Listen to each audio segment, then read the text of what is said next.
So tonight was Coaches versus Cancer. It's the start. This week is Coaches versus Cancer, where all the head coaches wear these pink ties, and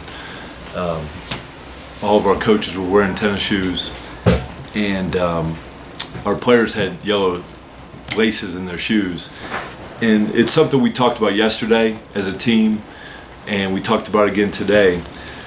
And I talked a little bit to the team about, who I was going to be thinking about when I saw their yellow laces out there and when I was wearing shoes. And I gave the players an opportunity to, if they wanted to talk about who they would be playing for, they came up here in this film room and addressed the team. And the guy that, felt the strongest about this game and this Coaches versus Cancer idea was Jalen Cobb.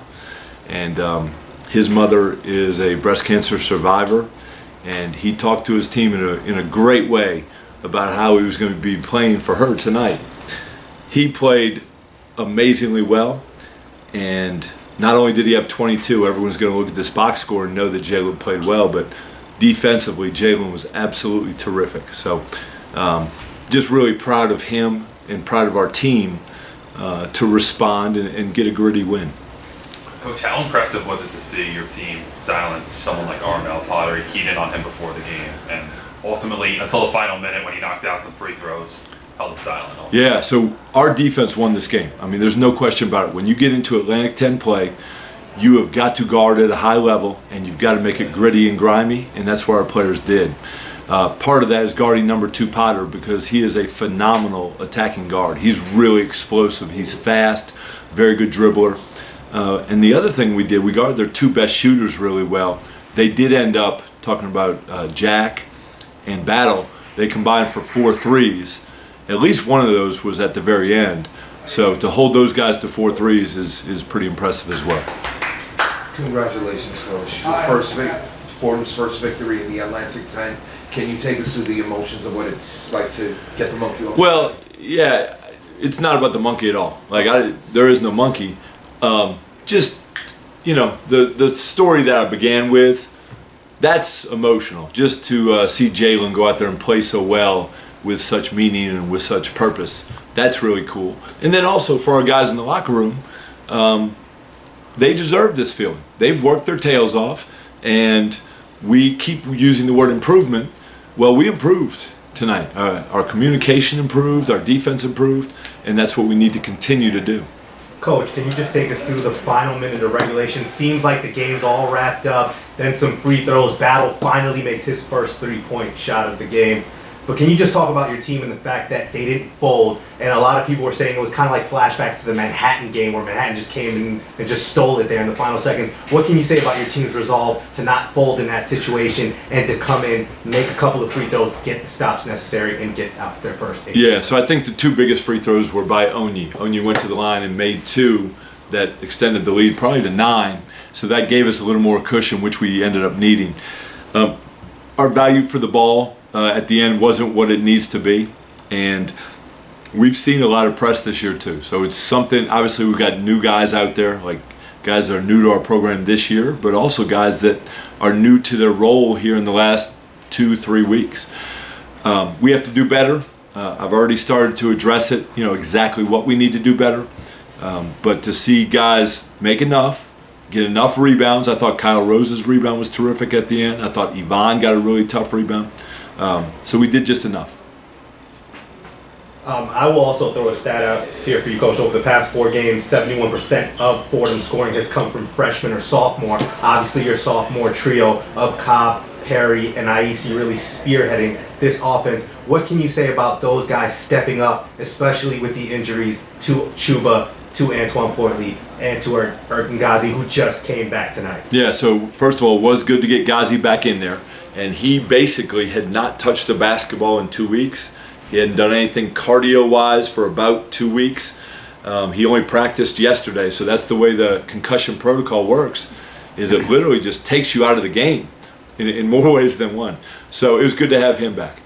Onye is really improving, and so you mentioned him. I think his last 3 games, maybe some of the things show up in the box score, like his 17 points on Sunday. But today it was more about his verbal communication and just being a little bit more gritty out there. Jalen obviously played great. What does Josh Cologne add to this team when he's able to draw those charges on the defensive side of the ball? Yeah. You think about 3 charges and how it shows up in a box score. It shows up as 3 turnovers for the other team. I mean, 3 turnovers is a huge chunk of the game. I've always said that charges are the most unselfish play in the game, and I didn't, many coaches say that. To me, on-ball charges, where you're guarding the guy who's dribbling and you take a charge, those are incredibly valuable because it just gets the dribbler to think for the rest of the game. So Josh has to find ways to help our team defensively, and that is a super way to do it. Coach, with Antoine being listed day to day, when can we expect him back? Yeah. So we actually were allowed to warm up with Antoine today. However, he is nowhere near ready to go. He will not play Sunday at St. Louis. So, today was basically his first time back on the court, and all he was doing was layups with his teammates before a game. So he definitely won't play in the next game, and I can't predict after that. Coach, second part of my question, looking forward, looking ahead, when Antoine comes back, how is that going to affect both Perry's and Cobb's minutes? Yeah.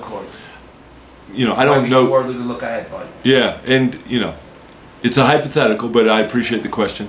I think Jalen's playing really well right now. I think Tyrone's playing really well. Yeah, I think it will start out probably similar to what you saw with Ghazi tonight, where he came off the bench and we were able to get everything we could out of him, meaning 5 fouls. He had a couple baskets as well. But I think it'll probably be similar to that, where we'll just take it one step at a time. Right now, we're just hoping to get him back. Coach, final question from me. Considering the next 6 games that you have on your schedule, a trip to St. Louis, a trip to Dayton, you're going to be going against 6 teams who are going to be battling for that top tier position in the Atlantic 10 Conference. What is the biggest thing you can take from this win into this next upcoming 6-game stretch? Yeah, and obviously as a team and as coaches, we don't look at a 6-game stretch. I did find out after the game that our next trip is to St. Louis, but I have no clue what game is after that. So the word is improvement, and that's what we have to do.